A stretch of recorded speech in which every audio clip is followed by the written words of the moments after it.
जय श्री कृष्णा चैनल पर आपका स्वागत है। इस वीडियो में आप करवा चौथ व्रत की सरल विधि और व्रत कथा सुनेंगे जो इस प्रकार है। करवा चौथ का व्रत स्त्रियों का मुख्य त्योहार है। यह व्रत सुहागिन महिलाएं अपने पति की दीर्घायु के लिए करती हैं। करवा चौथ का व्रत कार्तिक महीने की कृष्ण पक्ष की चतुर्थी को किया जाता है। यह व्रत हर विवाहित महिला अपने रीति रिवाजों के अनुसार रखती है।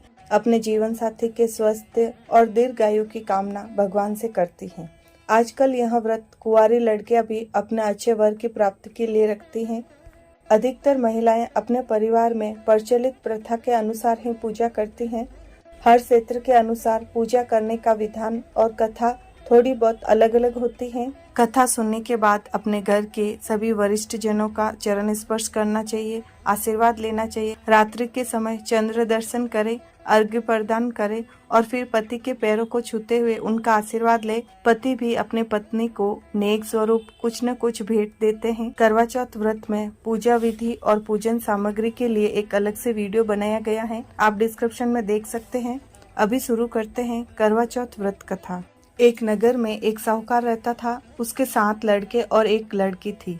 कार्तिक महीने में जब कृष्ण पक्ष की चतुर्थी आई तो साहूकार के परिवार की महिलाओं ने भी करवा चौथ व्रत रखा। जब शाम के समय साहूकार के बेटे भोजन ग्रहण करने बैठे तो उन्होंने साहूकार की बेटी यानी अपनी बहन को भी साथ में भोजन करने के लिए कहा। भाइयों के द्वारा भोजन करने का कहने पर उनकी बहन ने उत्तर दिया कि आज मेरा व्रत है, मैं चांद निकलने पर पूजा विधि संपन्न करके ही भोजन ग्रहण करूंगी। भाइयों के द्वारा बहन का भूख के कारण मुरझाया हुआ चेहरा देखा नहीं गया। उन्होंने अपनी बहन को भोजन कराने के लिए प्रयत्न किया। उन्होंने घर के बाहर जाकर नदी किनारे अग्नि प्रज्वलित की। उस अग्नि का प्रकाश अपनी बहन को दिखाते हुए कहा कि देखो बहन, चांद निकल आया है, तुम अर्घ्य देकर अपनी पूजा करके भोजन ग्रहण करो। अपने भाइयों द्वारा चांद निकलने की बात सुनकर बहन ने अपनी भाभियों के पास जाकर कहा, भाभी चांद निकल आया है, चलो पूजा कर लें। परंतु उसकी भाभियां ये सभी युक्ति के बारे में जानती थी। उन्होंने अपनी ननद को भी इस बारे में बताया और कहा कि आप भी इनकी बात पर विश्वास न करें।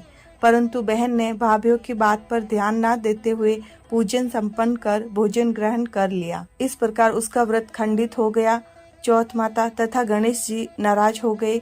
इसके तुरंत बाद उसका पति बीमार हो गया और घर का सारा रुपया पैसा धन उसकी बीमारी में खर्च हो गए। अब जब साहूकार की बेटी को अपने द्वारा किए गए खंडित व्रत का पता चला तो उसे बहुत दुख हुआ। उसने अपनी गलती का पश्चाताप किया। अब उसने पुनः पूरे विधि विधान से व्रत का पूजन किया तथा चौथ माता गणेश जी की आराधना की। इस बार उसके व्रत तथा श्रद्धा भक्ति को देखते हुए भगवान श्री गणेश जी और चौथ माता उस पर प्रसन्न हुए। उसके पति को जीवन दान दिया और उसके परिवार को धन तथा संपत्ति प्रदान की। इस प्रकार जो भी श्रद्धा भक्ति से इस करवा चौथ के व्रत को धारण करता है वो सारे सांसारिक क्लेशों से मुक्त होकर प्रसन्नता पूर्वक जीवन यापन करता है। भगवान शिव, माता पार्वती, करवा चौथ माता, गणेश जी आपके व्रत को सफल करे तथा सदा सौभाग्य प्रदान करे। जय माता की।